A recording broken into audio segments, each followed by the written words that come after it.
Hello everyone. So welcome back again in the series of PYQ, जिसमें हम mathematics के class 12 के previous year के क्वेश्चन कर रहे हैं। और अभी तक हम लोगों ने 6 नंबर क्वेश्चन तक देख लिया है। और अगर आपने अभी तक नहीं देखा है तो जो ऊपर आई बटन आ रहा है आप वहां से देख सकते हैं। और वीडियो के एंड में भी आपको प्लेलिस्ट का लिंक मिल जाएगा, डिस्क्रिप्शन में भी प्लेलिस्ट का लिंक मिल जाएगा, आप वहां से जाकर देख सकते हैं। चलिए हम शुरू करते हैं 7th नंबर क्वेश्चन से। तो 3 क्वेश्चन और बचे हुए हैं, 7th, 8th and 9th। Okay, तो ये जो तीनों क्वेश्चन है, ये तीनों क्वेश्चन 8-8 नंबर के हैं और इनमें से एक कोई करना है। दो दो क्वेश्चन दिए हैं सारे में और इनमें से कम एक करने हैं सब में से। ओके, और ये 8 नंबर के हैं तो है भी इंपॉर्टेंट और थोड़े बड़े भी हो सकते हैं, करते वक्त आपको ऐसा महसूस हो सकता है। ओके, तो चलिए हम स्टार्ट करते हैं। मैं सारे दोनों पार्ट कराऊंगा, सारे पार्ट्स के, 7th का भी दोनों, 8th का भी दोनों और 9th का भी दोनों। तो ताकि आपको एग्जाम में हर तरह के क्वेश्चन का आइडिया हो कौन कैसे करना है और आप प्रैक्टिस के बेसिस पे आप उसको कर पाएंगे। तो 7th का जो फर्स्ट क्वेश्चन है, 7th का जो फर्स्ट पार्ट है, 7th का वो क्वेश्चन पढ़िएगा। क्वेश्चन कह रहा है कि यदि आव्यूह ए इक्वल टू दिया हुआ है जो भी, तो ए इनवर्स का मान ज्ञात कीजिए। ओके, तो हम सबसे पहले आव्यूह ए को लिख लेते हैं। आव्यूह ए दिया है 1 1 3 क्वेश्चन उतारते वक्त बहुत सावधान रहना है कि कोई भी डिजिट गलत ना उतारें, ताकि नहीं तो सारा कैलकुलेशन हम गलत कर देंगे और मैथमेटिक्स में कैलकुलेशन के अलावा और कुछ होता भी नहीं। ओके, चलिए ठीक है। ए तो हमसे क्या पूछा है? ए इनवर्स का मान पूछा हुआ है। ए इनवर्स क्या होगा बताइए। तो इसमें जब भी ए इनवर्स पूछा जाए तो आपको सबसे पहले ए का डिटर्मिनेंट निकालना है, सारणिक मान मॉड ए निकालना है और देखना है उसकी वैल्यू जीरो है या नहीं है। अगर जीरो है तो इनवर्स नहीं निकाल पाएंगे और अगर जीरो नहीं है तो इनवर्स निकाल सकते हैं। तो सबसे पहले हम इसको सारणिक का मान देख रहे हैं कितना है। सारणी का मान निकालते आपको आता होगा। तो पहला एलिमेंट लेते हैं और पहले एलिमेंट में, इस पहले एलिमेंट को हमने लिया और इसके रो और कॉलम को हटा दिया। तो रो और कॉलम को हटाकर हम जो बचा इसके क्रॉस मल्टीप्लाई कर रहे हैं। ओके, तो मैं मान के चलता हूं आपको सारणिक सॉल्व करना आता है। तो ये 3 इंटू -4 हो जाएगा -12, -4 इंटू 3 हो जाएगा 12, माइनस का 1, सेकेंड एलिमेंट होता है माइनस और माइनस का 1, उसका भी रो कॉलम अगर इसको हटाते हैं तो इसका रो कॉलम हम हटा देते हैं। ठीक है, तो अभी हमारे पास बचेगा -4 -6। ओके, ये होगा -4 -6, ये हो जाएगा प्लस का 3, लास्ट एलिमेंट है, लास्ट लो कॉलम हट जाएगा तो हो जाएगा -4 -6 एंड एक माइनस हो जाएगा तो प्लस हो जाएगा। ओके, ये हो जाएगा -24 और ये हो जाएगा प्लस का 10 और ये प्लस का 6, -24 प्लस का 16 तो ये हो जाएगा माइनस का 8। तो हमको यहाँ से मॉड ए की वैल्यू निकल के आ गई। कितनी आई है मॉड ए की वैल्यू निकल के? -8। ओके, तो ये हमारे लिए इंपॉर्टेंट है मॉड ए की वैल्यू।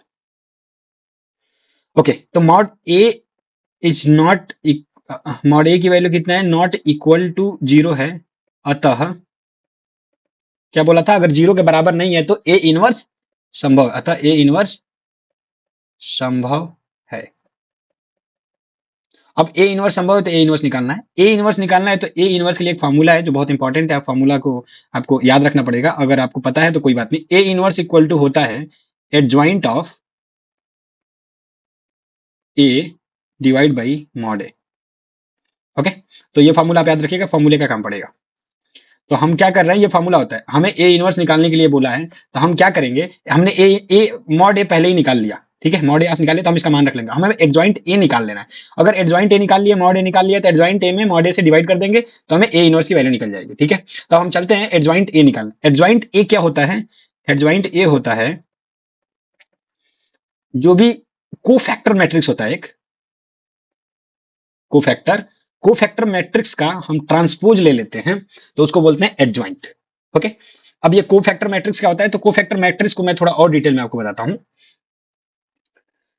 तो कोई भी कोफैक्टर मैट्रिक्स, मान लीजिए हम कोफैक्टर मैट्रिक्स को सी बोलना चाह रहे हैं, सी बोल रहे हैं, तो कोफैक्टर मैट्रिक्स इक्वल टू होता है, ये मैट्रिक्स है C11, पहले एलिमेंट को, दूसरे एलिमेंट को C12 बोलते हैं, C13 बोलते हैं, then C21, C22, C23, C31, C32, C33। Okay, ये होता है कोफैक्टर मैट्रिक्स। अभी कहेंगे आप C11 क्या है, C12 क्या है, C13 क्या है, तो मैं बताता हूं।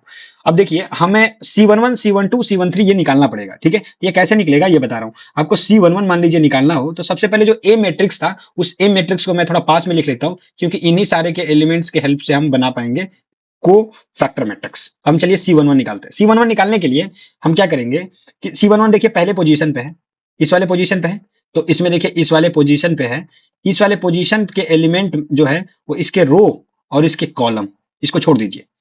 जिस वाले में है उसके रो और इसके कॉलम को छोड़ दीजिए, और जो बचा उसको पहले लिखिए। तो ये क्या बचा, 3 माइनस 3 माइनस 4 माइनस 4, यही बचा, राइट। तो इसको हम लिखते हैं 3 माइनस 3 माइनस 4 माइनस 4, ठीक है। ये हो गया C11। उसी तरह आप C12 निकालिए, C12, तो C12 कितना होगा, तो सेम वही C12 है, ये कौन सा है, दूसरे पोजीशन पर है, तो ये इस वाले पोजीशन पे रो और कॉलम दोनों हटा देंगे। अब क्या बचा, जरा देखिए, ये बचा 1 माइनस 3 माइनस 2 माइनस 4, करेक्ट। उनको उसको लिख देंगे 1 माइनस 3 माइनस 2 माइनस 4। उम्मीद है आपको कोई डाउट नहीं हुआ होगा, राइट। ये रो, ये कॉलम और ये रो हमने छोड़ दिया, तो 1 माइनस 3 माइनस 2 माइनस 4।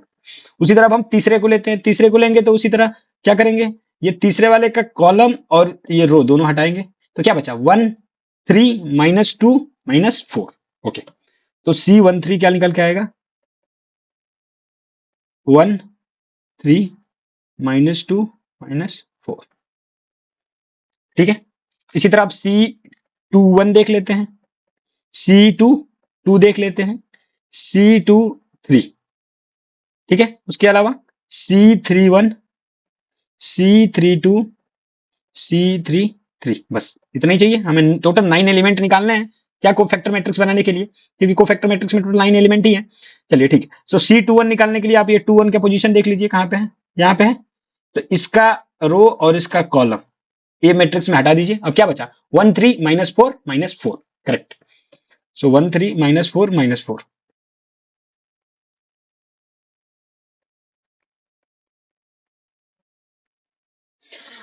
C22 निकालना है, तो C22 किस पोजीशन पर है, यहाँ पे है, इससे रिलेवेंट यहाँ पे इक्वल हो गया।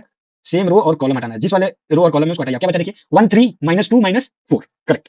1 3 माइनस 2 माइनस 4, ओके। अब ये 2 3 किस पोजीशन पर है, यहाँ पे है, तो इस वाले करो और इस वाले कॉलम, ये एलिमेंट है वो। अब ये क्या बचा आपका, ये गायब हो गया, ये क्या बचा, अब बचा 1 1 माइनस 2 माइनस 4, 1 1 माइनस 2 माइनस 4। चलिए अब ये 3 1 का 3 1 वाला यहाँ पे है, तो ये वाला एलिमेंट हुआ, तो इसका रो और इसका कॉलम दोनों हटाना है। तो क्या बचेगा 1 3 3 माइनस 3, 1 3 3 माइनस 3, 3 2 इस पोजीशन पे ये हुआ, इसका कॉलम और इसका रो गायब। 1 3 1 माइनस 3, 1 3 1 माइनस 3। चलिए ये लास्ट वाला जो है C33, C33 लास्ट पोजीशन पे है, तो ये इसका कॉलम और इसका रो दोनों गायब। क्या बचा 1 1 1 3, 1 1 1 3, ठीक है। अब ये कोफिशिएंट मैट्रिक्स निकल, कोफैक्टर मैट्रिक्स निकल गया। अब इसको बस सॉल्व करना है क्योंकि ऐसा ही नहीं रहने देंगे। सॉल्व कैसे करेंगे सॉल्व करने के लिए क्रॉस प्रोडक्ट करना पड़ेगा, मतलब इसका इसमें मल्टीप्लाई माइनस इसका इसमें मल्टीप्लाई, ठीक है।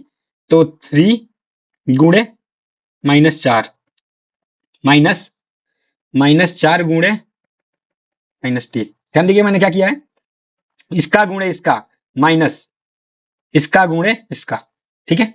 अब ऐसे ही सबका करेंगे तो ये कितना निकल के आ रहा है, ये आपको निकल के आ रहा है, कैलकुलेट करेंगे तो आ जाएगा -12, और यहां से आ जाएगा -12, तो ये हो जाएगा -24, ठीक है। इसमें भी इसको कैलकुलेट करेंगे तो हो जाएगा -4 एंड -6, ये हो जाएगा -10। इसको कैलकुलेट करेंगे तो ये हो जाएगा -4 एंड +6, तो ये हो जाएगा 2। इसको कैलकुलेट करेंगे तो -4 एंड +12, ये हो जाएगा 8। इसको कैलकुलेट करेंगे तो होगा -4 और ये +6, 2 हो जाएगा। इसको कैलकुलेट करेंगे -4 +2, -2 हो जाएगा। इसको कैलकुलेट करेंगे तो -3 -9, सो -12। इसको कैलकुलेट करेंगे -3 एंड -3, ये हो जाएगा -6। इसको कैलकुलेट करेंगे तो हो जाएगा 3 -1, ये हो जाएगा 2, ठीक है। सब निकल गया। अब C की वैल्यू हम बड़े आराम से लिख सकते हैं, क्या होगा C11 C12 C1 सबकी वैल्यू इस वाले में, इसी वाले C में जो मैं वहां लिख रहा हूँ, सबका मान उठा के रख देना जो हमने यहाँ से निकाला है, सबका मान। तो C11 का मान कितना लिखा -24, तो इसकी जगह पे -24। C12 का मान कितना -10, तो इसकी जगह पे -10। C13 का मान कितना निकाला है 2, तो इसकी जगह पे 2। सबका मान इसी तरह रखना है, ओके ठीक है। अब ये देखिए, ये जो निकला है इसमें हम चिन्ह नहीं लिखे, तो हम चिन्ह, हमें चिन्ह चेंज करना पड़ेगा। वो कैसे, तो वो कैसे होता है, वो जो यहाँ पे जो पहला एलिमेंट है इसमें प्लस से गुणा करते हैं, माइनस से, फिर प्लस से, फिर माइनस से, फिर इसमें प्लस से, इसमें माइनस से, फिर प्लस से, माइनस से, प्लस से, तब जाके ये कोफैक्टर मैट्रिक्स बनता है फाइनली। अभी तक ये कोफैक्टर नहीं बना था, अब जब चिन्ह से गुणा कर देंगे तब होगा। तो पहले एलिमेंट में प्लस से करते हैं, उसके बाद से minus plus minus plus minus plus minus plus करते हैं। तो plus minus plus minus plus minus ऐसे गुणा करना पड़ेगा, तब जाके ये कोफैक्टर मैट्रिक्स फाइनली बन पाएगा। तो कोफैक्टर मैट्रिक्स इसको अगर मैं लिखूं फाइनल कोफैक्टर मैट्रिक्स, तो ये बन के आएगा, पहले में प्लस से गुणा करेंगे तो -24 ही रहेगा, दूसरे में -10 से गुणा करेंगे तो 10 हो जाएगा, तीसरे में प्लस से गुणा करेंगे तो वैसे ही रहेगा, फिर उसी तरह इसमें -8 में माइनस से गुणा करेंगे तो -8 हो जाएगा, इसमें 2 में करेंगे प्लस से 2 ही रहेगा, उसी तरह ये हो जाएगा +2 हो जाएगा क्योंकि माइनस से गुणा कर देंगे तो, उसी तरह इसमें -12 रहेगा, ये 6 हो जाएगा और ये 2 हो जाएगा। ठीक है, अब एडजॉइंट हमें निकालना है। ओके, तो adjoint of A equal to होता है जो भी कोफैक्टर मैट्रिक्स है उसे ट्रांसपोज। तो कोफैक्टर मैट्रिक्स क्या था, कोफैक्टर मैट्रिक्स था -24 10 2 -8 2 2 -12 6 2, इसका हमें लेना है ट्रांसपोज। ट्रांसपोज लेने का ये हम निकाल रहे हैं क्या, एडजॉइंट ए। ट्रांसपोज लेने का मतलब होता है रो को कॉलम कर देना और कॉलम को रो कर देना, उसी को हम ट्रांसपोज कहते हैं। कैसे, तो इस ट्रांसपोज लेने का मतलब हुआ, ये जो इसको मान लीजिए पहला, इसको मान लीजिए दूसरा, इसको मान लीजिए तीसरा, तीन ये रो हैं, तो इन तीनों रो को हमें कॉलम में कर देना है, ऐसे है, इनको हम तीनों को ऐसे लिख देना है, ये पहला, ये दूसरा और ये तीसरा, बस ऐसे लिख दीजिए। ऐसे लिखेंगे तो ये हो जाएगा -24 10 2। हमने पहले वाले को तीर की तरफ ऐसे तीर पकड़ के नीचे घुमा दिया, मतलब कॉलम रो को कॉलम बना दिया। ये हो जाएगा -8 2 2, तीसरा हो जाएगा -12 6 और 2। हमने क्या किया, कुछ नहीं किया, इस तीर को पकड़ के ऐसे घुमा दिया, इस तरह ये तीर को पकड़ के ऐसे घुमा दिया, इस तीर को पकड़ के ऐसे घुमा दिया, तो किया कुछ नहीं। ये जो ये रो था ना, इसको पहला कॉलम बना दिया, ये रो था इसको दूसरा कॉलम बना दिया, ये तीसरे रो को तीसरा कॉलम बना दिया, बस इतना ही डिफरेंस है। तो ये ट्रांसपोज हमने बना दिया। ओके, तो ये एडजॉइंट निकल गया। अब हमें क्या निकालना था, ए इनवर्स निकालना था। तो ए इनवर्स के लिए हमने फॉर्मूला जो था वो क्या था, एडजॉइंट ऑफ ए ऊपर बताया हूं डिवाइड बाई मॉड ए। तो ठीक है, ये हो गया, ए इनवर्स निकालना है, एडजॉइंट हमने इसको 1 बाई मॉड ए की वैल्यू कितनी निकल के आई थी, मॉड ए की वैल्यू निकल के आई थी आपकी यहाँ से -8, तो हम इसकी वैल्यू उठा के रख देंगे -8, -8 1 बाई -8 आ जाएगा, ठीक है। और ये एडजॉइंट को ऐसे लिख देंगे कितना, -24 -8 -12 10 2 6 2 2 और 2। ये आंसर हो गया, ये इनवर्स का आंसर हो गया। आप चाहे तो 8 से अंदर जाके डिवाइड कर सकते हैं या उसमें से 2 कॉमन ले सकते हैं, काट सकते हैं, आप जैसा लिखना चाहें वैसा लिख सकते हैं। आप एक लाइन और आगे बढ़ा के भी लिख सकते हैं, यहीं पे भी आंसर रहने दे सकते हैं, मैं यहीं पे रहने देता हूँ। तो ये इसका फाइनल आंसर है। आप एक स्टेप और बढ़ा के लिख सकते हैं जो कि 8 नंबर में है। ठीक है, तो आपको समझ में आया होगा। अगर थोड़ा भी कहीं डाउट होगा तो आप वीडियो को रोक के और थोड़ा पॉज करके और रिवाइंड करके देखिएगा। 7th के सेकंड क्वेश्चन पे करना आपको अनिवार्य एक ही है, लेकिन चूंकि मैं करा रहा हूं तो मुझे दोनों कराना पड़ेगा ताकि आपको हर तरह के क्वेश्चन से फैमिलियर हो जाए, समझ में आ जाए आपको। चलिए, सेकंड कह रहा है निम्नलिखित समीकरणों के निकाय को आव्यूह विधि से हल कीजिए। ओके, तो ये कुछ समीकरण दिया है, समीकरण को मैं लिखना थोड़ा जरूरी है। 2x + 3y, फिर से समीकरण आप उतारते वक्त बड़ा ध्यान दीजिएगा, कोई भी संख्या प्लस का माइनस और माइनस का प्लस मत कीजिएगा, क्योंकि वही मैथमेटिक्स में इंपॉर्टेंट है। ओके, तो x - 2y + z, इसीलिए प्रैक्टिस ज्यादा करते हैं मैथमेटिक्स में, ताकि जो छोटी छोटी मिस्टेक्स हैं वो मिस्टेक्स से हम बच सके।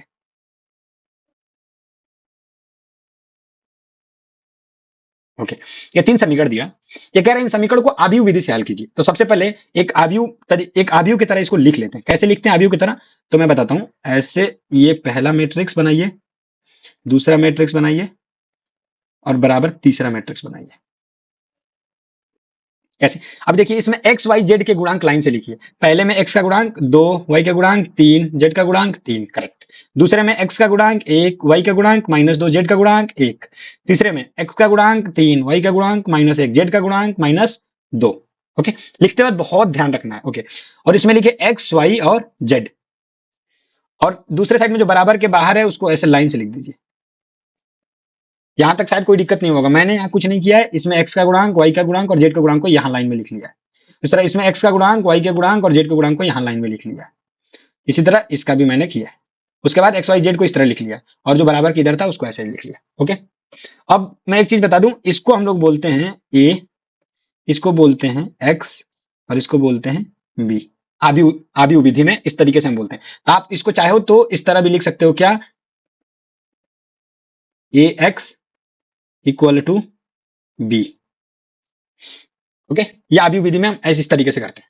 ठीक है, अब जरा देखिए, अब इसमें आपको क्या निकालना है, आपको निकालना है x का वैल्यू। तो x को हम अगर यहीं रहने दें और a को उधर भेजें तो ये हो जाएगा b बटा a हो जाएगा।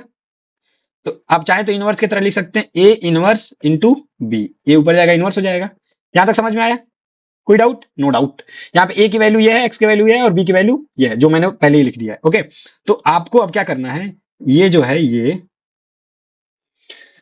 इसमें ए इनवर्स का मान उठा के रख दीजिए। बी पहले से पता, ए इनवर्स का मान रखिए और ए इनवर्स और बी को गुणा कीजिए और आपका एक्स वाई जेड का मान निकल जाएगा। क्योंकि इसको हल करने का मतलब है, इसमें क्या निकालना था हमें, तो यहां पे हमें निकालना था एक्स वाई और जेड का मान, एक्स का मान, वाई का मान और जेड का मान, हमें ये तीनों का मान निकालना है। समीकरण को हल करने का मतलब अभी विधि से हल करना है और एक्स वाई जेड का मान निकालना है। ओके, तो अगर हम इसमें एक्स हमें पहले से पता है, यहां पे ध्यान दीजिएगा, एक्स हमें पहले से पता है, क्या है, एक्स की वैल्यू ये है और ए की वैल्यू ये है और बी की वैल्यू ये है। तो एक्स ए भी पता है, लेकिन हमें ध्यान देखिए ए इनवर्स नहीं पता है। ओके, और अभी अभी मैंने इसी क्वेश्चन में ए इनवर्स निकालना बताया, यहाँ पे मैंने निकाला ए इनवर्स। इस तरीके से ए इनवर्स निकाल, ए इनवर्स निकालने के लिए हम क्या करेंगे, सबसे पहले ए का मॉड निकालेंगे। सबसे पहले ए का क्या निकालेंगे, मॉड। मॉड क्या होना चाहिए, जीरो के बराबर नहीं होना चाहिए। अगर जीरो के बराबर हुआ तो ए इनवर्स नहीं निकल पाएगा, क्योंकि नीचे जीरो हो जाएगा, जीरो से भाग देंगे तो अनंत आ जाएगा। तो ये क्या होना चाहिए, जीरो के बराबर नहीं होना चाहिए, पहली बात। दूसरी बात, उसका हमें एडजॉइंट निकालना पड़ेगा। एडजॉइंट निकालने के लिए हमें क्या निकालना पड़ेगा, कोफैक्टर निकालना पड़ेगा। कोफैक्टर एक मैट्रिक्स होता है जो अभी निकाल के बताए हम, वो ऐसे निकलता है कोफैक्टर मैट्रिक्स। कोफैक्टर मैट्रिक्स में C1 C2 C3 ये सब का मान निकालना पड़ेगा और मान निकालने के बाद रख के हमें ए इनवर्स निकल जाएगा। और ए इनवर्स का मान हमें निकाल के यहाँ रख देंगे, बी का मान हमें पहले से यहाँ से पता है वो रख देंगे और एक्स का मान हमें पता है रख देंगे। दोनों को कंपेयर करेंगे, लेफ्ट और राइट दोनों बराबर कर देंगे, आंसर निकल जाएगा। चलिए अब हम शुरू करते हैं इसको करने के लिए। पूरा कॉन्सेप्ट सवाल का समझ में आ गया, राइट? अब हम ए को जरा एक बार यहाँ पे लिख लेते हैं ताकि हम सवाल को करना शुरू कर दें। एक बार देख लेते हैं, ये सही है, 2 3 3 1 -2 1 एंड 3 -1 -2। ठीक है, तो सबसे पहले हम क्या निकालेंगे, इसका डिटर्मिनेंट। अभी पिछले क्वेश्चन में किया है। डिटर्मिनेंट निकालने के लिए बस उसी को डिटर्मिनेंट रूप में लिखेंगे, सारणिक के रूप में लिख देंगे और सारणिक के रूप में लिखने के बाद से उसको हल कर लेंगे। लिखते वक्त बहुत ध्यान रखना है, कुछ भी गलत नहीं होना चाहिए। चलिए, ये हो जाएगा -4 नहीं +4 हो जाएगा और +1 हो जाएगा, -3 और ये हो जाएगा -2 -3, उसके बाद +3 और -1 +6। ठीक है, ये हो जाएगा 10 और +15 और +15। कितना निकल के आ रहा है मॉड ए की वैल्यू, 40। ठीक है, हमने डिटर्मिनेंट निकाल लिया। अब जरा देखिएगा, इस डिटर्मिनेंट की value is not equal to 0, तो अतः क्या था, ए इनवर्स संभव है। अब संभव है तो हमें ए इनवर्स निकालना ही पड़ेगा। तो ए इनवर्स निकालने के लिए हम क्या करेंगे, बस वही फॉर्मूला में पता है। तो सबसे पहले हमें को फैक्टर मैट्रिक्स निकाल लेते हैं, ज्यादा बेटर है। को फैक्टर मैट्रिक्स, तो को factor matrix C equal to होगा C11 C12 C13 C21 C22 C23 C31 C32 C33। अब चलिए हम C11 C12 सबका वैल्यू निकालना पड़ेगा। अब मैंने पिछले में आपको ज्यादा एक्सप्लेन किया था तो आपको ज्यादा डिटेल में बताया था, एक एक यहाँ पे बताऊंगा, बाकी मैं फटाफट करूंगा। ठीक है, तो C11 निकालना है, तो C11 यहाँ पे है, इसके जगह पे पहला यहाँ पे है ए में, तो इसके रो को और इसके कॉलम को और इसके रो को गायब कर दीजिए। अब क्या बचा, -2 1 -1 -2। ओके, तो ये -2 1 -1 -2। ठीक है, इसको सॉल्व कर लेंगे और तो ये -2 इंटू -2 हो जाएगा माइनस प्लस का 4 एंड माइनस और एक -1, ये कितना निकल के आएगा 5। C11 5 निकल गया है। उसी तरह अब मैं सबकी वैल्यू निकाल दे रहा हूँ। ठीक है, तो अब मैं सबकी वैल्यू यहाँ पे लिख रहा हूँ, आप मैच कीजिएगा 1 बाई 1। ये हमारा निकल के आया को फैक्टर, और को फैक्टर अभी फाइनल नहीं हुआ है तो इसमें अब हमें गुणा करना है, plus minus plus minus plus minus plus minus plus. तो alternate plus minus plus plus plus minus से गुणा करेंगे तो हमारा जो फाइनल सी निकल के आएगा, जिसको हम क्या बोलते हैं, को फैक्टर, वो क्या होगा हमें कोफैक्टर निकल गया, हमें एडजॉइंट निकालना है। तो एडजॉइंट ऑफ ए क्या होता है, कोफिशिएंट का ट्रांसपोज, और ट्रांसपोज करने के लिए रो का कॉलम और कॉलम का रो। तो ये जो पहला इस तरीके से लिखा हुआ है उसको हम सीधा लिख देंगे। अब उस तरह दूसरा भी, उस तरह तीसरा भी। ओके, अब हमें क्या निकालना था, ए इनवर्स। ए इनवर्स बराबर क्या होता है, 1/mod A into adjoint A, यही होता है। ओके, इसको अगर हम लिखना चाहें तो क्या हो जाएगा, 1/mod ए की वैल्यू 40 आई थी इसमें, और ये जो एडजॉइंट है अभी निकाला है 5 3 9 5 -13 1 5 11 -7। आप सारा कैलकुलेशन देख लीजिए, कैलकुलेशन सही होना चाहिए। ओके, ए इनवर्स निकल गया। अब हमारे पास एक जो हमने निकाला था एक्स निकालने के लिए, एक जो इक्वेशन बनाई थी वो कौन सा इक्वेशन था, उस इक्वेशन पे ध्यान दीजिएगा, वो ये इक्वेशन था, X equal to A inverse into B. तो बस उसी इक्वेशन में हमें सबकी वैल्यू रखनी है। क्या हमने इक्वेशन बनाई थी वो क्या था, X equal to A inverse B. Okay, ठीक है। तो अब हम चलते हैं, एक्स की वैल्यू क्या थी वो रख देते हैं। तो एक्स की वैल्यू थी X Y Z. A inverse की वैल्यू अभी अभी निकाला हमने, कितना, 1/40, 5 3 9 और 5 -13 1 5 11 -7। और बी की वैल्यू थी कितनी, 5 -4 3। अब इसको हम मल्टीप्लाई कर लेते हैं, 1/40 यही रहने देते हैं और इसको मल्टीप्लाई कर लेते हैं। मल्टीप्लाई कीजिए, मल्टीप्लाई करना आपको आता होगा, मैंने बताया था पहले ही। क्या, इसका मल्टीप्लाई इसके साथ करते हैं, ठीक है। इसको मान लीजिए पहला एलिमेंट, दूसरा एलिमेंट, तीसरा एलिमेंट, इसी तरह इसको पहला, इसको दूसरा और इसको तीसरा। पहले को पहले से गुणा कीजिए, दूसरे को दूसरे को, तीसरे को तीसरे से। तो पहले को पहले से गुणा करके 25 हो जाएगा, प्लस, प्लस नहीं माइनस हो जाएगा क्योंकि बीच में मल्टीप्लाई, 3 चौको 12 और 9 3 27। थर्ड वाले का थर्ड वाले में, 3 3 का 9 नहीं, तीसरे एलिमेंट को तीसरे एलिमेंट से गुणा करना है, ये हो जाएगा 27। उसी तरह वो जो ऊपर वाला रो है वो शिफ्ट हो जाएगा एक लेवल नीचे, ये हो जाएगा। अब इसमें पहले वाले से पहले वाला, दूसरा वाला दूसरा, तीसरा वाला तीसरा। अभी तक आपको मल्टीप्लीकेशन तो हो ही गया होगा, आपको पता। अब ये ऊपर वाले को देख लीजिए क्या होगा, टोटल 27 और 25 ऐड हो जाएगा और 2 माइनस हो जाएगा। तो यहाँ से देखिए 2 माइनस करेंगे 25 हो जाएगा, 10 और घटा देंगे तो 15 हो जाएगा, और ये 30 10 40 हो जाएगा। नीचे वाला हो जाएगा 3 2 5 5 10 और 5 2 7 80 हो जाएगा। और ये माइनस माइनस ऐड हो जाएंगे तो ये हो जाएगा आपका 45 और 65, 65 में से 20 निकल जाएगा, 45 40 हो जाएगा ये माइनस का। और लेफ्ट साइड में एक्स वाई और जेड, ठीक है। तो अब हमें जरा एक काम करते हैं, ये 40 से भाग दे देते हैं, क्योंकि 1/, लिखा है तो भागी तो है, और भाग देने का मतलब होता है कि सारे तत्वों में भाग जाता है।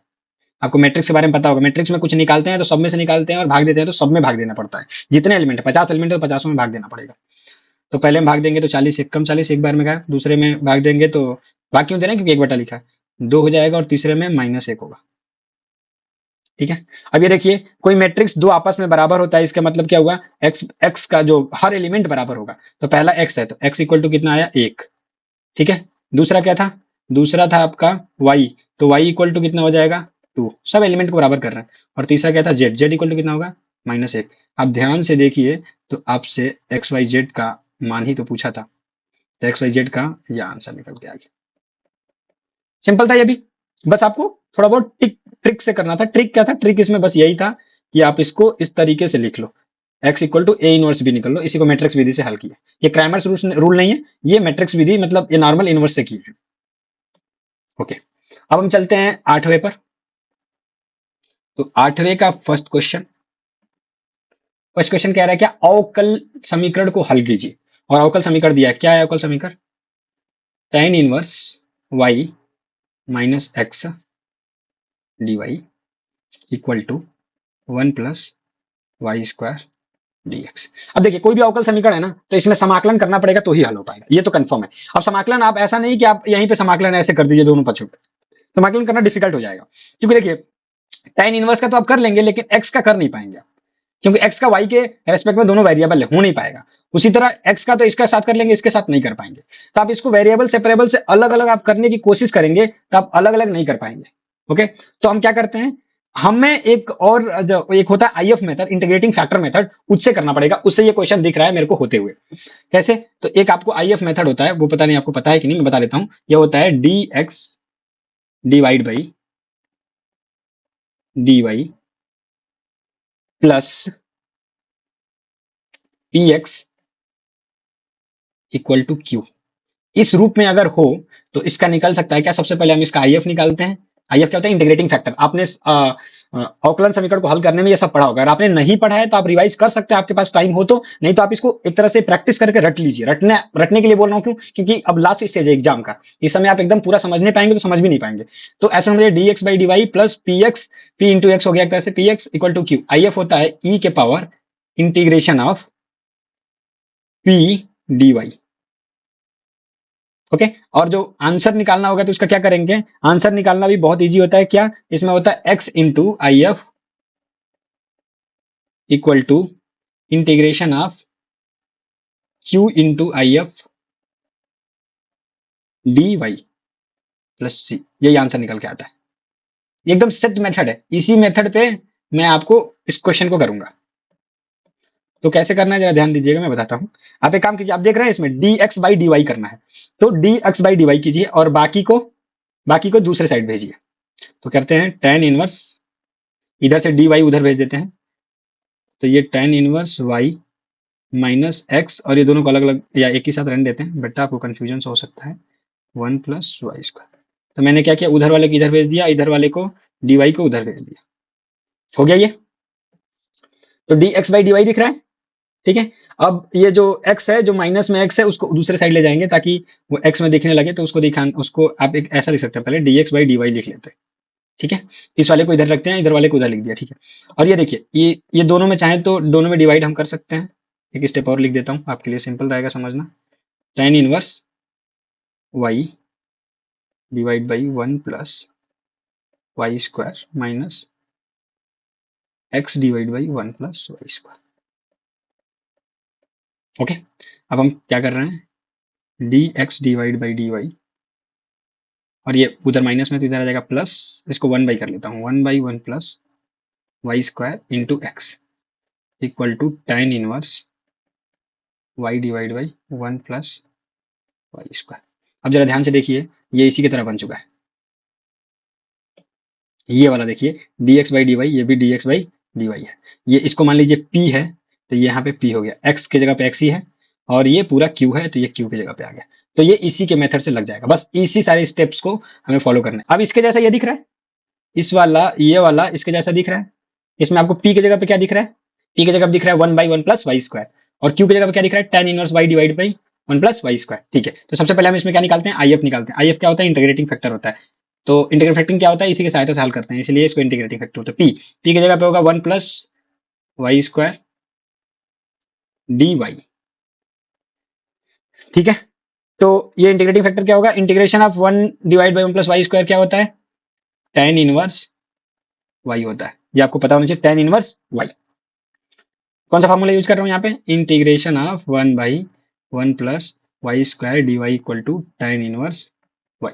अब आपको फॉर्मूला नहीं पता होगा तो इंटीग्रेशन टफ लगेगा। आपको फॉर्मूला और थोड़ा प्रैक्टिस की जरूरत है। अगर आपके पास ज्यादा टाइम नहीं है, प्रैक्टिस नहीं कर सकते, तो कोई बात नहीं, आप ऐसे सवालों को थोड़ा प्रैक्टिस कर लीजिए जो एग्जाम में आ रहे हैं। सिर्फ क्वेश्चन पेपर कर लीजिए, जो मैंने अपने चैनल पे प्ले लिस्ट में बहुत सारे डाले हुए हैं, उसको थोड़ा एक दो बार लगाइए। सेम पेपर लगा लिए उसको एक दो बार लगाइए, ताकि वो पेपर आपको ईजी लगने लगे। बस उसके बाद दूसरा कोई पेपर उठाइए, सेम तरीके के क्वेश्चन जितने सफल कर लीजिए, ठीक है। तो इसमें आई एफ की वैल्यू निकल के आ गई, ठीक है। अब हमें सोल्यूशन क्या होगा? सोल्यूशन निकालना है। तो सोल्यूशन जो होगा वो हमें सोल्यूशन बताना है। तो सोल्यूशन क्या होता है? सोल्यूशन होता है x into I F. I F कितना है? e के power tan inverse y equal to integration of q। q की जगह पे कितना होगा? Tan inverse y divide by one plus Y square, क्योंकि यही तो q है। ये है q और ये है क्या? p, जो हमने माना हुआ है, ठीक है। और आई एफ को से मल्टीप्लाई करना पड़ेगा, तो आई एफ e के power tan inverse y D Y, ठीक है। बस यहां तक आ गया, आंसर आ चुका है। वैसे लिखा है तो प्लस सी, लेकिन ये फाइनल आंसर नहीं है। 8 नंबर में पूछा है, दो नंबर पूछा तो एक नंबर में तो यहीं पे छोड़ देते हैं, ठीक है। तो हमें और थोड़ा आगे लेकर जाना पड़ेगा। तो लेफ्ट पार्ट में तो अब हम कुछ नहीं कर पाएंगे, या एक काम करते हैं, इसको हम इक्वेशन नंबर एक बोल देते हैं। इस वाले को सिर्फ इसको आई बोल देते हैं। ठीक है, आई का मान निकाल के इक्वेशन एक में रखेंगे, काम खत्म। तो चलिए सबसे पहले आई निकाल लेते हैं। अब एक काम कीजिए, इसको देख के आपको डिफिकल्ट कर रहा है, एक काम कीजिए, मान लीजिए tan inverse y equal to E मान लीजिए। थोड़ा सिंपल दिखेगा क्योंकि इसका डिफरेंशिएशन 1/y² हो जाएगा जो मुझे दिख रहा है। तो आप प्रैक्टिस करेंगे तो उस तरह पता मैं इसको क्यों मान रहा हूँ, लेट लेट मतलब माना होता है, ऐसा क्यों कर रहा हूँ, क्योंकि अब देखिए मैं आपको सब्स्टिट्यूशन मेथड का अगर आपको इंटीग्रेशन पता होगा प्रतिस्थापन विधि द्वारा, तो इसको ऐसे करते हैं, कैसे, जो भी चीज का डिफरेंशिएशन इसमें दिख रहा है उसी को टी मानते हैं। ठीक है, मतलब कि जैसे मान लीजिए यहाँ पे देखिए ध्यान से, तो tan इनवर्स y को डिफरेंशिएट करेंगे तो कितना आएगा, 1/1/1 + y²। कैसे पता, अरे यहाँ पे अभी बताया, फॉर्मूला है ये। इसको इंटीग्रेट करने पर इतना आ रहा है, तो इसको डिफरेंशिएट करेंगे तो उल्टा आ जाएगा, इसको डिफरेंशिएट करेंगे tan को ये आ जाएगा, इंटीग्रेट कर रहे हैं तो ये आ रहा है, और ये फॉर्मूला भी होता है। तो d/dx of tan inverse y equal to होता है 1/1 + y²। मतलब इसका हमें इसी में दिख रहा है इंटीग्रेट डिफरेंशिएशन, इसीलिए मैं इसको टी मान रहा हूँ। ठीक है, हमने टी माना, अब दोनों पक्षों में टी के सापेक्ष क्या कर रहे हैं, डिफरेंशिएट कर दे रहे हैं। तो देखिए डिफरेंशिएट करेंगे तो ये हो जाएगा 1/1 + y² dy इक्वल टू हो जाएगा dt। ठीक है, बस डिफरेंशिएट कर दिया। तो अगर हम अब ये आई की जो वैल्यू होगी वो निकल के आएगी क्या, थोड़ा इसको और सिंपल करके लिख देता हूँ। तो ऐसा समझिए, tan इनवर्स वाई ई के पावर tan इनवर्स वाई, ऐसा लिख सकते हैं, इंटू 1/1 + y² dy। ये सब गुणा में है तो इसको मैं एक साथ करके यहाँ पे लिख दिया हूँ, और ये कुछ नहीं तो 1 बाई में ही लिखा है ना ये, तो इस वाले को मैं बाद में लिख दिया हूँ। तो आई इक्वल टू, अब जरा देखिएगा, इसको मैंने टी माना था तो इसको टी बोल सकते हैं, और ई के पावर टी, और इन सब को क्या बोल सकते हैं, डी टी बोल सकते हैं। तो हमने इसको कर दिया डी टी। अब ये क्वेश्चन थोड़ा सिंपल हो चुका है। आई इक्वल टू, अब आपको इलेट याद होगा, I L A T E बताया था आपको, I L A T E. इसमें एक्सपोनेंशियल को क्या मानते हैं, हमेशा सेकंड मानते हैं, ई के पावर एक्स को, या ई के पावर टी के पावर वाई, कुछ भी। और जो भी एल्जेब्रिक होता है इसको क्या मानते हैं, इसको हम लोग फर्स्ट मानते हैं, फर्स्ट, और इसको मानते हैं सेकंड। इंटीग्रेशन का वो चैन रूल जो था आपको पता होगा, तो कैसे करते हैं, पहले को हम वैसे ही रहने देते हैं और दूसरे को इंटीग्रेट कर देते हैं, माइनस इंटीग्रेशन, पहले को डिफरेंशिएट करते हैं तो d/dt एक हो जाएगा। ठीक है, और दूसरे को इंटीग्रेट करते हैं, e के पावर t dt, और फिर से इंटीग्रेट। तो ये i इक्वल टू हो जाएगा t इंटू ई के पावर t का इंटीग्रेशन e के पावर t ही होता है, और ये अंदर e के पावर t dt होगा, क्योंकि उसका इंटीग्रेशन e के पावर t dt ही होगा, फिर से इंटीग्रेट करने के लिए है, तो ये हो जाएगा e के पावर t माइनस e के पावर t। कोई प्रॉब्लम नहीं, ठीक है। चलिए, तो यहाँ पे हम e के पावर t कॉमन ले सकते हैं, तो ये हो जाएगा t-1, ये i इक्वल टू हो गया। अच्छा, t को हमने माना था ना, तो t को वापस रखना पड़ेगा। t को हमने क्या माना था, t को हमने माना था tan इनवर्स y, तो हमें tan इनवर्स y वापस रखना पड़ेगा t की जगह पे, तो हम लिख देंगे e के power tan inverse y, tan inverse y minus 1। देखिए i का मान निकल गया। अब आप बोल सकते हैं समीकरण एक से, समीकरण एक क्या था, समीकरण एक था x इंटू ई के power tan inverse y equal to I की जगह पे आई या प्लस सी, यही तो था, देखिए ऊपर आई प्लस सी था, तो बस आई की जगह पे हमने अभी अभी जो निकाला है वो रख देंगे, x इंटू ई की power tan inverse y equal to I की जगह पर रख देंगे e के पावर tan इनवर्स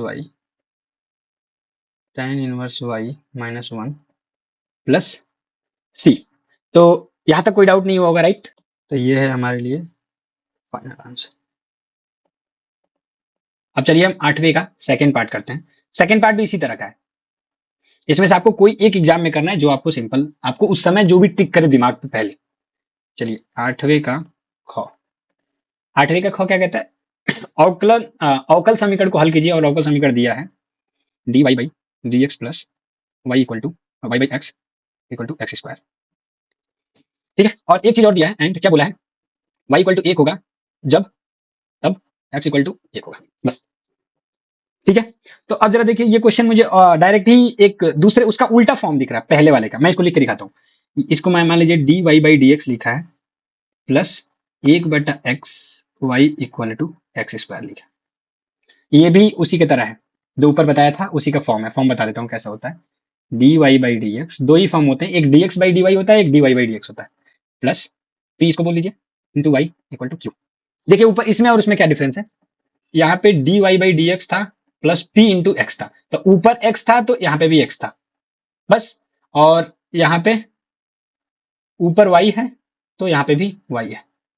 कोई डाउट? No doubt. और यहाँ पे dx है, x के सापेक्ष में सब काम कर रहे हैं तो, और यहाँ पे नीचे dy था तो y के सापेक्ष में हर जगह काम कर रहे थे, इसीलिए y गुणे if था, इसीलिए यहाँ पे y के सापेक्ष में कर रहे थे क्योंकि y के सापेक्ष में सारा कैलकुलेशन था। यहाँ पे सब x के सापेक्ष में हो जाएगा, सब कुछ सेम रहेगा, तो यहाँ पे भी if निकालना पड़ेगा, और if क्या होगा e के पावर p, क्या होगा dx होगा, dy नहीं होगा। ओके, और यहाँ पे क्या होगा y इंटू, वहां पे x इंटू था, ये y into if equal to integration of q से गुणा कर देंगे if में, और इसको डिफरेंशिएट कर इंटीग्रेट कर देंगे किसके सापेक्ष में, x के, प्लस c। अंतर समझ में आया? इसमें dy बाई dx था, उसमें dx बाई dy है, तो आपको एग्जाम में देखना पड़ेगा किस तरीके से आप सेट कर पा रहे हैं, जिस तरीके से आप सेट कर पा रहे हो उसके अकॉर्डिंग आपको सॉल्व करना पड़ेगा। ठीक है, तो इसको करने के लिए सबसे पहले if निकालिए, सिम पुराना वाला मेथड फटाफट आप कर सकते हैं, e के पावर p, इस वाले को p बोल सकते हैं, इस वाले को q बोल सकते हैं, तो p की जगह पे क्या होगा 1/x, किसके रेस्पेक्ट में, x के रेस्पेक्ट में, तो e के पावर, इसको आप इसको ऐसे लिख दीजिए अगर उसमें कंफर्टेबल, log e x, और e के पावर log e x, इसका मान हो जाता है x, सीधे सीधे आप ऐसा समझिए e इसको गायब कर दिए पूरे को, तो सिर्फ x बच गया, तो if का मान कितना निकल के आया x। ये बहुत सिंपल हो जाना है क्वेश्चन, क्योंकि if की वैल्यू बहुत छोटी आई। अब सिंपल सी बात है, क्या y into if, solution y into if की जगह पे x equal to integration of q कितना है x स्क्वायर इंटू if की वैल्यू कितनी होगी x ही है, और ये dx प्लस c, तो ये हो जाएगा x इंटू वाई हो गया, ये मल्टीप्लाई हो गया ना, और ये हो जाएगा x के पावर 4 प्लस c। अब ये क्वेश्चन बहुत ज्यादा सिंपल है, ऊपर वाला तो थोड़ा 10 था इसलिए डिफिकल्ट आपको लग सकता था, बट ये वैसा नहीं है, ये हो जाएगा x के पावर 5, इंटीग्रेशन में घात बढ़ जाता है, डिफरेंशिएशन में घट जाता है, प्लस c, ये निकल के आ गया। अच्छा, ये आप अगर इसमें और कुछ नहीं दिया होता तो आप इसी को आंसर लिख देते, अगर इसमें कुछ और नहीं दिया होता तो यही हमारे लिए आंसर हो जाता। लेकिन एक और कुछ चीज दिया था क्वेश्चन में, ध्यान दीजिएगा, क्वेश्चन में बोला था यदि y इक्वल टू 1 है तब x इक्वल टू कितना है, 1 है, y 1 है तो x भी 1 है। ये किस लिए दिया पता है, ये c का मान, ये c एक चर है ना, यहाँ पे c पता नहीं है, कुछ भी हो सकता है, 1 भी हो सकता है, 2 भी हो सकता है, -1 भी हो सकता है, 0 भी हो सकता है, 1.1 भी हो सकता है, माइनस का कुछ भी हो सकता है, तो c को निकालने के लिए दिया है कि आप मुझे c भी निकाल के फिर बताइए फाइनल आंसर। तो बड़ा सिंपल है, दिया है क्या, आप लिख सकते हो, दिया है, हम पढ़ते तो इसको बोलते हैं दिया है बत्ती है, दिया है, क्या दिया है, x इक्वल टू 1 जब y इक्वल टू 1 हो बस, तो इस वाले में x का मान भी 1 रखिए और y का मान भी 1 रखिए, बराबर x का मान 1/5 प्लस c, बस यहाँ पे c की वैल्यू निकल गई 1 इक्वल टू 1/5 प्लस c, तो यहाँ पे c 1 minus 1/5 equal to c, यहाँ से c की वैल्यू निकल के आएगी 4/5 इक्वल टू c। ठीक है, c की वैल्यू कितनी निकल गई 4/5। अब इसको मान लीजिए इक्वेशन नंबर 1 था, तो फ्रॉम इक्वेशन 1, समीकरण 1 से, समीकरण 1 था x y बराबर x के पावर 5/5 और c की जगह पे रख दीजिए 4/5, बस इसी के लिए वो x और y का मान दिया था। आप यहीं पे इसको छोड़ सकते हैं, यही आपके लिए फाइनल आंसर भी हो जाएगा, नो डाउट, और इसको चाहें तो और सिंपल करके भी लिख सकते हैं, ये भी आंसर है, आप यहाँ पे लिख सकते हैं आंसर, या एक और आंसर आप यहाँ लिखना चाहें तो लिख सकते हैं, कौन सा आंसर होगा, या आप लिख सकते हैं, और 5 से दोनों पक्षों में गुणा कर दिए तो ये हो जाएगा 5xy बराबर x के पावर 5 प्लस 4। मेरे हिसाब से नीचे वाला आंसर इतना अच्छा लग रहा है, तो ये हो जाएगा आंसर। कोई डाउट? नो। तो 8वीं का दोनों पार्ट हमने कर लिया, आपको एक पार्ट करना है, आप दोनों मत कर देना एग्जाम में, नंबर 1 के ही मिलेंगे 8। ओके, अब चलते हैं 9th क्वेश्चन पे। 9th क्वेश्चन करने से पहले मैं चाहता हूं कि, क्योंकि ये जो दोनों क्वेश्चन है इसमें से एक करना अनिवार्य 8 नंबर का है, और ये दोनों क्वेश्चन डेफिनेट इंटीग्रेशन का है, कि जब भी कोई a से b इंटीग्रेट करना हो ना, तो x के सापेक्ष करना हो, चाहे किसी दूसरे y के या t के सापेक्ष कर दे, इंटीग्रल का लिमिट वही है, तो इन दोनों को मान में कोई अंतर नहीं पड़ता है। ओके, दूसरी प्रॉपर्टी कह रही है कि अगर a से b इंटीग्रेट करना है तो आप उसको b से a भी इंटीग्रेट कर सकते हो, बस आगे चिन्ह किस चीज का लग जाएगा, माइनस का लग जाएगा। ये दूसरी प्रॉपर्टी है। तीसरा प्रॉपर्टी कह रहा है कि अगर आपको पता हो a b और c 3 पॉइंट है, अगर कोई कह रहा हो कि a से c तक इंटीग्रेट कीजिए, a से c तक किसी फंक्शन को, तो आप ऐसा कर सकते हो, a से b कर लो और प्लस b से c कर लो। ठीक है, यही हुआ, यहां से यहां तक और प्लस यहां से यहां तक, तो दोनों मिलाएंगे तो यहां से यहां तक तो हो ही जाएगा। ओके, चौथी प्रॉपर्टी कहती है अगर कोई लिमिट ए से बी करना है, ए से बी, अगर कोई लिमिट है ए से बी करना है किसी भी फंक्शन एक्स का, तो आप ऐसा कर सकते हो कि उस फंक्शन का ए प्लस बी माइनस एक्स, समझ में आ रहा है, नीचे वाला लिमिट प्लस ऊपर वाला लिमिट माइनस एक्स डीएक्स, ऐसा भी कर सकते हो। तो ये चौथा प्रॉपर्टी जो है ना वो बड़ा यूजफुल है, सबसे ज्यादा यूजफुल इन सब प्रॉपर्टीज में चौथा प्रॉपर्टी है। चौथा प्रॉपर्टी क्या कहता है वो ध्यान दीजिएगा, ए से बी अगर करना हो किसी फंक्शन का तो A plus B minus X DX कर सकते हैं, कोई बात नहीं है। पांचवे को जरा लिखता हूं क्योंकि पांचवे पे मैं क्वेश्चन करने वाला हूं, ए एफ एक्स डीएक्स। अगर ऐसा लिखा हो तो आप ऐसा कर सकते हैं, जीरो से ए तक F of zero plus A minus x, क्योंकि चौथी प्रॉपर्टी यही बोलती है। समझ में आ रहा है? अब आते हैं हम सातवीं प्रॉपर्टी पे। तो सातवीं प्रॉपर्टी क्या कहती है, ये प्रॉपर्टी कहती है अगर आप कोई इंटीग्रेशन कर रहे हैं जीरो से टू ए तक, कोई फंक्शन एफ एक्स है, ठीक है, अगर आपका इंटीग्रेशन कर रहे हैं और एक सर्टेन कंडीशन दिया है, क्या कि एफ एक्स के जगह पे अगर टू ए माइनस एक्स रख दिया, अगर वो एफ एक्स के बराबर आ रहा है तो हम उसको बोलेंगे कि उसको हम इंटीग्रेट कर लेंगे, टू ये टू है वो टू आगे आ जाएगा और हम उसको जीरो से ए तक इंटीग्रेट कर देंगे, बस हो जाएगा। अगर ये माइनस एफ एक्स के बराबर आ गया तो क्या करेंगे, तो हम इसका आंसर जीरो हो जाएगा, ठीक है, उस इंटीग्रेशन का। देखते हैं फॉर एग्जांपल के लिए मैं बताता हूं इसको। मान लीजिए कोई एफ एक्स दिया है, साइन एक्स दिया, ठीक है, और कह रहा है जीरो से पाई तक इंटीग्रेट कीजिए, किसको, साइन एक्स को। अब ये इंटीग्रेशन यहाँ चेक करते हैं। तो अगर ये कह रहा है प्रॉपर्टी, आप इसको चाहो तो इसको आप ऐसे लिख सकते हो, जीरो से पाई को आप ऐसे लिख सकते हो, टू गुणे पाई बाई टू, तो वही होगा। इस तरीके से लिखने के लिए कर रहा हूँ टू ए, ताकि इस पे पावर टू ए बन जाए, ठीक है, साइन एक्स। तो ये इसी के जैसा दिख रहा है, ये वाला इसके जैसा दिख रहा है। एफ एक्स की जगह पे कितना है, साइन एक्स है, और टू की जगह पे टू है, और ए की जगह पे पाई बाई टू है, और जीरो से स्टार्ट हो रहा है। तो ये दोनों एक ही चीज है। तो कह रहा है अगर ऐसा हुआ तो एक आप चेक कीजिए, उसके बाद प्रॉपर्टी लगाइएगा। कह रहा है क्या चेक कीजिए, जो भी फंक्शन दिया है, फंक्शन क्या है, फंक्शन दिया है ऊपर साइन एक्स, इसमें एक्स के जगह पर जो ऊपर वाला लिमिट है, अपर लिमिट क्या है, ये पाई, ऊपर वाला लिमिट है ना, वो एक्स की जगह पे पाई माइनस एक्स रखिए एक बार, और देखिए क्या आ रहा है, तो साइन पाई माइनस एक्स, पाई मैंने एक्स सी माइनस थीटा, कितना होता है, साइन थीटा, तो सेव एक्स। तो जरा देखिए ये क्या आ गया, फिर से एफ एक्स आ गया। तो हमने साइन पाई माइनस एक्स किया और क्या आ गया, एफ एक्स आ गया ऊपर लिमिट। अगर ऐसा है तो आप इस इंटीग्रेशन को, कोई जरूरी नहीं है कि ये इसको हल कीजिए, आप चाहें तो आप इसको दूसरे फॉर्म में लिख सकते हैं। और किस तरह लिख सकते हैं, तो ये बताना चाहते हैं, अगर आपको लिखना हो तो आप लिख सकते हैं इसको इंटीग्रेशन अप टू बाहर कर लीजिए, और जीरो से पाई बाई टू तक बस कीजिए आप इसको इंटीग्रेट, आधा कर दीजिए इंटीग्रेशन, पाई का आधा पाई बाई टू और टू बाहर, और इसको आप इंटीग्रेट कर सकते हैं साइन एक्स डीएक्स। इसमें इसका इंटीग्रेशन और इसका इंटीग्रेशन, तीनों का इंटीग्रेशन सेम होगा। ये कौन सी प्रॉपर्टी कहती है, सेवंथ प्रॉपर्टी कहती है। और कह रहा है एक और सेवंथ प्रॉपर्टी का दूसरा पार्ट क्या कहता है, अगर अगर मान लीजिए साइन की जगह पे कॉस होता है, अब जरा एफ एक्स की जगह पे पाई माइनस एक्स रखिए, तो ये कॉस पाई माइनस एक्स होता, और ये होता है माइनस कॉस एक्स, और ये बराबर हो जाता माइनस एफ एक्स के।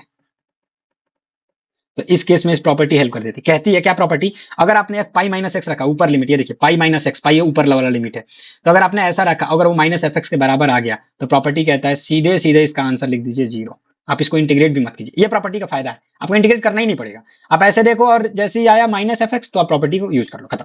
अगर आपको कंफ्यूजन हो रहा हो कौन सी प्रॉपर्टी कब, ये सब पढ़ाई करते वक्त अच्छे से किया जाता है, ये बहुत इंटरेस्टिंग भी होता है।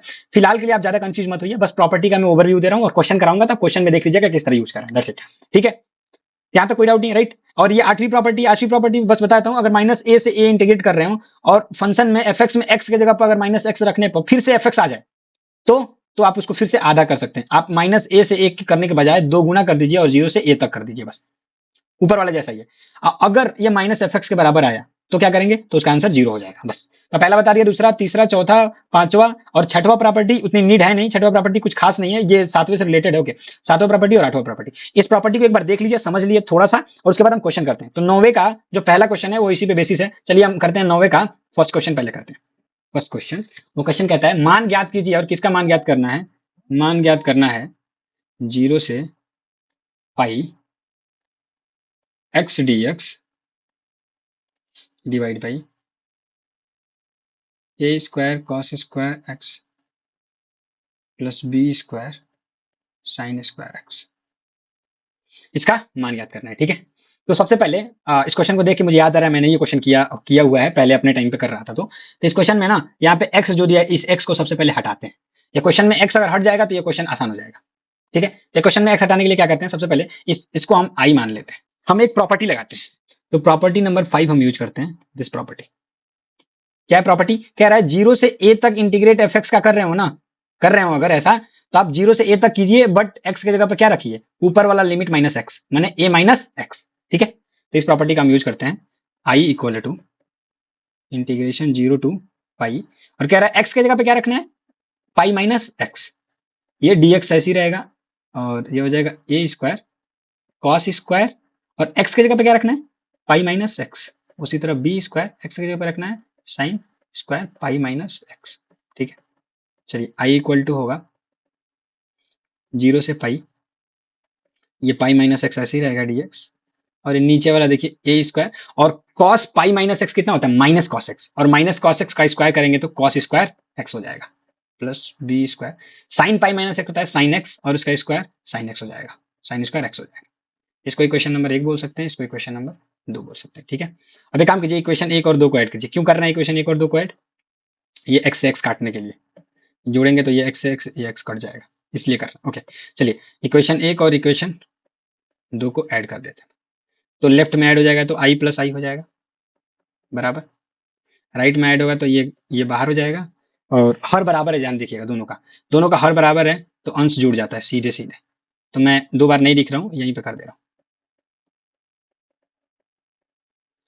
अंश जुड़ जाएगा, मतलब पहले का x और प्लस दूसरे का पाई माइनस एक्स, जोड़ के, और dx कॉमन है दोनों में। ठीक है, तो ये पाई से पाई कट गया, सॉरी x से x कट गया, और पाई बाहर आ जाएगा, क्योंकि पाई एक संख्या है, तो 2i इक्वल टू पाई बाहर आ गया, इंटीग्रेशन 0 से पाई, और ये हो जाएगा 1 डिवाइड बाई ए स्क्वायर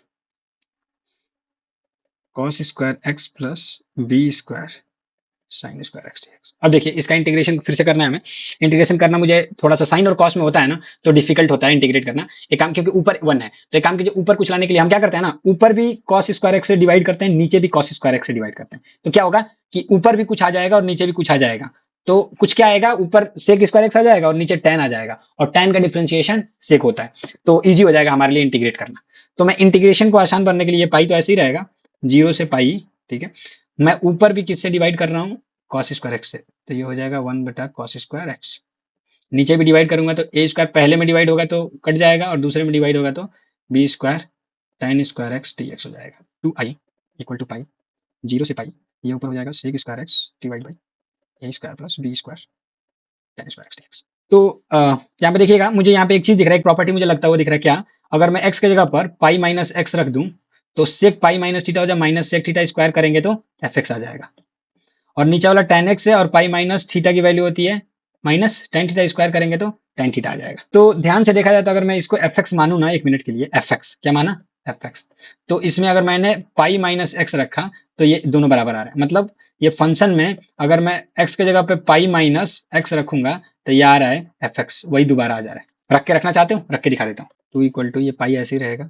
0 से पाई रहने देते हैं, और जरा सेक की जगह पे रखिएगा पाई माइनस एक्स, ऊपर वाला लिमिट माइनस एक्स, और ये इसका होल स्क्वायर, इसका स्क्वायर में divide by A square plus B square, और ये tan की जगह पे हम रख सकते हैं tan पाई माइनस एक्स, ये इसका स्क्वायर है dx।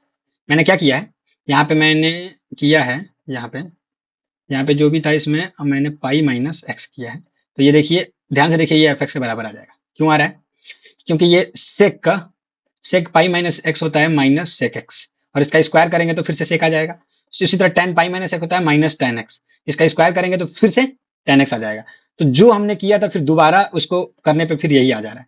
इसके मतलब अगर ऐसा होता है तो एक प्रॉपर्टी है हमारे पास, कौन सी, जो प्रॉपर्टी मैं बता रहा था, सातवीं प्रॉपर्टी, पहला, 0 से 2 पाई जा रहा हो अगर, और अगर मैं फंक्शन में ऊपर वाला लिमिट माइनस एक्स रखने पर वही फंक्शन आ जा रहा है, तो आप 2 आगे कर लीजिए और लिमिट को आधा कर दीजिए।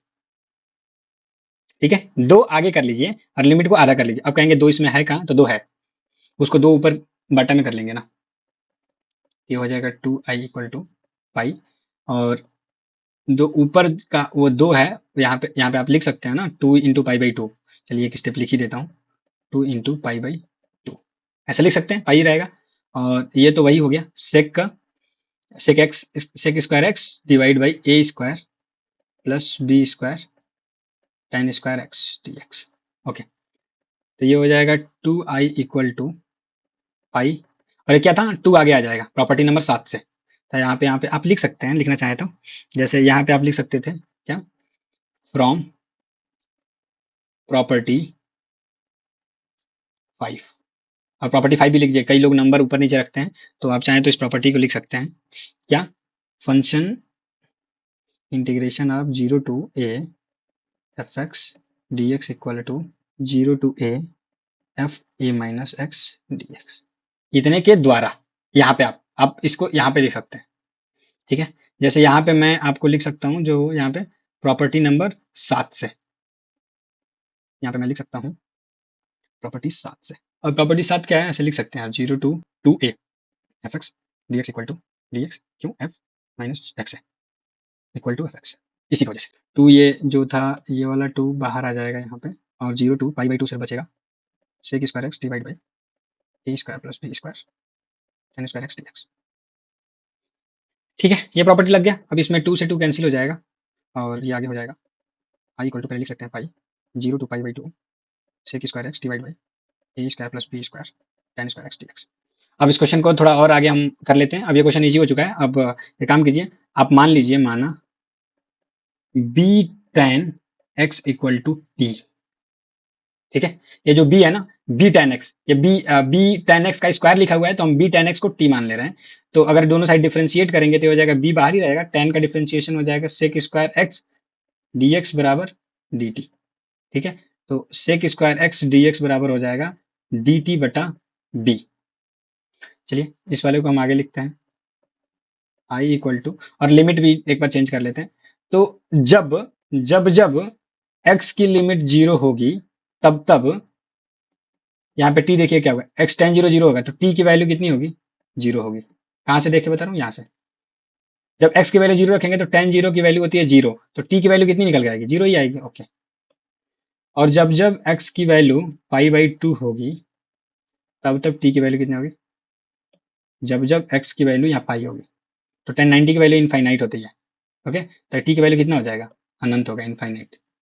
तो t टेंड टू इनफाइनाइट हो, तो i इक्वल टू हो जाएगा पाई 0 से पाई बाई टू, और सेक स्क्वायर dx को क्या लिखेंगे? dt बटा b, और ये बटा a स्क्वायर प्लस, और b टेन स्क्वायर को हम क्या बोलते हैं? टी स्क्वायर बोलते हैं, b टेन एक्स को t बोले थे, ठीक है। अब ये देखिएगा b यहाँ बाहर हो जाएगा, pi into one by B 0 से पाई बाई टू, और ये हो जाएगा D T divide by A square plus T square. अच्छा, लिमिट हमने चेंज नहीं किया था, लिमिट भी चेंज करना पड़ेगा क्योंकि हमने टी के रूप में कर दिया। तो 0 पर 0 था और इस पे इन्फिनिटी था, तो ये 0 पे 0 था और पाई बाई टू पे इन्फिनिटी था, इक्वल टू ये आ जाएगा पाई बाई बी, ओके। और ये इंटीग्रेशन होता है tan इनवर्स टी, और इसमें लिमिट रखेंगे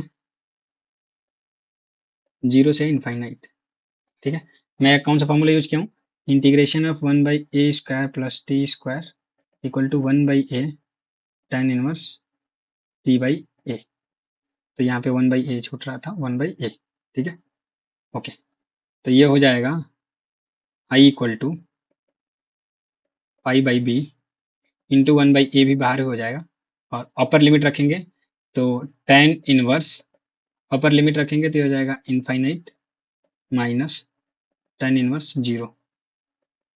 तो I equal to pi by A B into, और ये tan इनफाइनाइट का मान होता है पाई बाई टू, और इसकी वैल्यू हो जाती है 0, तो ये हो जाएगा पाई बाई टू। तो इसका आंसर आ जाएगा I equal to pi square two A B. ये इस क्वेश्चन का फाइनल आंसर है। तो नाइन्थ का ख है, कह रहा है सिद्ध कीजिए, और सिद्ध क्या करना है आपको? 0 से पाई बाई टू लिमिट निकालना है sine 2x tan inverse sine X dx का, और कितना सिद्ध करना है? पाई बटा दो माइनस एक, ठीक है, ये सिद्ध करना है। तो चलिए ये आंसर आएगा, हम तो इसको सिद्ध करेंगे, तो फिलहाल के लिए हम इसको आई मान लेते हैं, जो भी इंटीग्रेशन दिया है, ओके। तो अब हमने आई इसको मान लिया, ये है 0 to pi by two, sine 2x को हम लिख सकते हैं sine X into cos X, और ये tan inverse sine X dx, okay. I equal to integration 0 to pi by two, ये टू बाहर हो जाएगा, और साइन एक्स को एक साथ लिख सकते हैं साइन एक्स और tan inverse sine x, cos को एक साथ लिख सकते हैं कॉस एक्स डी एक्स। अब देखिए साइन का डिफरेंशिएशन कॉस डी एक्स दिख रहा है, तो आप यहाँ पे मैं मान लेता हूँ टी बराबर साइन एक्स, या साइन एक्स बराबर टी। हम दोनों साइड डिफ्रेंशिएट करेंगे तो ये हो जाएगा कॉस एक्स डी एक्स बराबर D T. Okay, cos x D x बराबर डी टी। और एक और चीज, लिमिट, तो जब एक्स की वैल्यू 0 होगी तो टी की वैल्यू कितनी होगी? टी की वैल्यू होगी 0, क्योंकि एक्स की वैल्यू 0 तो साइन 0 0, तो टी की वैल्यू 0। जब एक्स की वैल्यू पाई बाई 2 होगी तो टी की वैल्यू 1 होगी। चलिए आई इक्वल टू 2 इंटू 0 से 1 साइन एक्स की जगह पे T into tan inverse T, और ये हो जाएगा D T cos x D x को। ठीक है, अब आपको इलेट कॉन्सेप्ट पता है, बताया हूँ। इसमें इनवर्स को फर्स्ट मानते हैं, तो यहाँ पे इनवर्स दिख रहा है, इसको फर्स्ट मानेंगे, और एल्जेब्रिक को सेकंड मानते हैं, बस। तो इनवर्स को फर्स्ट मानेंगे, एल्जेब्रिक को सेकंड मानेंगे। तो फॉर्मूला के अनुसार हो जाएगा, चैन रूल यहाँ पे 2, पहले फंक्शन को एज इट इज रहने देते हैं, यानी tan इनवर्स टी वैसे का वैसे ही रहेगा। ठीक है, और दूसरे फंक्शन का इंटीग्रेशन, तो ये हो जाएगा टी स्क्वायर डिवाइड बाई 2, और इसमें हम लिमिट डाल देंगे कहाँ से कहाँ तक, 0 से 1 तक, माइनस फिर से इंटीग्रेट करना पड़ेगा। पहले फंक्शन का डिफरेंशिएशन तो वो हो जाएगा 1 प्लस टी स्क्वायर, दूसरे फंक्शन का integration T square by 2 D T. चलिए, ये सारी चीजें मैं बता चुका हूँ। अब ये फिर से कहाँ तक, 0 से 1 तक। चलिए, आई इक्वल टू 2, इसमें लिमिट रखेंगे तो ये हो जाएगा tan इनवर्स 1, tan इनवर्स 1, और ये गुणा है 1/2, माइनस tan इनवर्स 0 और इंटू 0/2। पहला वाला पार्ट माइनस, या इंटीग्रेशन वाले में को थोड़ा सिंपल कर लेते हैं, तो ये 1/2 बाहर हो जाएगा 0 से 1, और ये हो जाएगा टी स्क्वायर बटा 1 plus T square D T. तो यहाँ पे आई इक्वल टू हो जाएगा 2, और ये tan 45 की वैल्यू 1 होती है। Okay, so tan pi by 4 ये हो जाएगा इंटू 1/2 माइनस ये 1/2, और ये इंटीग्रेशन 0 to 1, हम इसको लिख सकते हैं 1 minus 1 divide by 1 plus T square D T. ऐसे लिखा, तो इसको हमने, इसको आप अगर आप इसको एलसीएम लेते हैं तो ऐसे हो जाएगा, ये 1 प्लस टी स्क्वायर एलसीएम होगा, पहले में 1 प्लस टी स्क्वायर हो जाएगा, माइनस 1 हो जाएगा, वो से 1 कट जाएगा, तो ये हो जाएगा T square divide by 1 plus T square, जो ये आ गया। तो मैं इसका पार्शियल फ्रैक्शन किया हूँ, मुझे डायरेक्टली दिख रहा था तो मैंने डायरेक्टली इसको लिख दिया। तो आप अगर आप नीचे वाले को हल करते हैं तो ये आ जाएगा। ठीक है, तो ये आई इक्वल टू, अब देखिए 2 से मल्टीप्लाई या 1/2 हमने सब में से कॉमन ले लिया, तो 2 इंटू 1/2 कॉमन ले लिया, ये हो जाएगा पाई बाई 4, 1/2 बाहर हो गया, यहाँ से भी 1/2 बाहर हो गया। और देखिए पहले का आपका इंटीग्रेशन हो जाएगा यहाँ पे, इसका हो जाएगा टी माइनस इसका इंटीग्रेशन हो जाएगा tan इनवर्स टी, और लिमिट 0 से 1 तक। ठीक है, चलिए ये 2 से 2 कट जाएगा, सब मल्टीप्लाई में था, तो आई इक्वल टू हो जाएगा पाई बाई 4 माइनस, इसमें upper limit 1 minus tan inverse 1, और लोअर लिमिट आप रखेंगे तो सब 0 आ जाएगा। तो आई इक्वल टू होगा पाई बाई 4, और ये माइनस, और ये 1 माइनस, और इसकी वैल्यू हो जाएगी पाई बाई 4। तो I equal to pi by 4 minus 1 plus pi by 4, और पाई बाई 4 होता है, हो जाएगा 2 पाई बाई 4 माइनस 1, तो आई इक्वल टू हो जाएगा पाई बाई 2 माइनस 1। तो यही हमें प्रूफ करना था, आप प्रूफ बोल लीजिए या आंसर बोल लीजिए, तो हमें प्रूफ करना था, तो ये हो गया प्रूफ्ड। ये हो गया 9th का ख। तो इस तरीके से मैंने आपको ये पूरा पेपर करा दिया है। अब एक काम कीजिए, आपको आप इस पेपर को आपने पूरा वीडियो देख लिया, पूरा समझ लिया, और इसके बाद से इस पेपर को आप फिर से स्टार्ट से एंड तक कीजिए। इस पेपर के लिए का लिंक मैं डिस्क्रिप्शन में डाल देता हूं, ओके, तो आप वहां से पेपर देख सकते हैं। अगर और भी आपको पेपर चाहिए पिछले साल के, तो आप मुझे कमेंट बॉक्स में बताइएगा, मैं उसके अकॉर्डिंग आपको और भी पेपर डाल दूंगा नीचे। ठीक है, तो अगर कहीं भी आपको नहीं समझ में आया हो, या कहीं भी लगा हो कि मैंने ज्यादा एक्सप्लेन नहीं किया, तो आप उसको 1-2 बार देखिएगा, पढ़िएगा। अगर कोई डाउट होता है तो आप मुझे बताइएगा, टाइम स्टेम बताइएगा, इस 2 मिनट पे समझ नहीं आया तो उसके अकॉर्डिंग मैं वहां पे रिप्लाई दे दूंगा। ठीक है, तो इस तरह से मैंने इस पेपर को करा दिया। इस पेपर को आपको 2-3 बार करना है, सिर्फ एक बार करके छोड़ना नहीं है, नहीं तो वो सारा चीज दिमाग से निकल जाएगा। क्योंकि अगर आपने साल में पूरा किस तरीके से पढ़ा है वो मुझे पता नहीं, तो पेपर आप जितना प्रैक्टिस करेंगे उतना आपको चीजें दिमाग में रहेंगी, और प्रैक्टिस करने से जो छोटी छोटी मिस्टेक्स हैं वो खत्म हो जाएंगी। ठीक है, तो हम चलिए दूसरे पेपर के साथ मिलते हैं, तब तक के लिए साइनिंग ऑफ।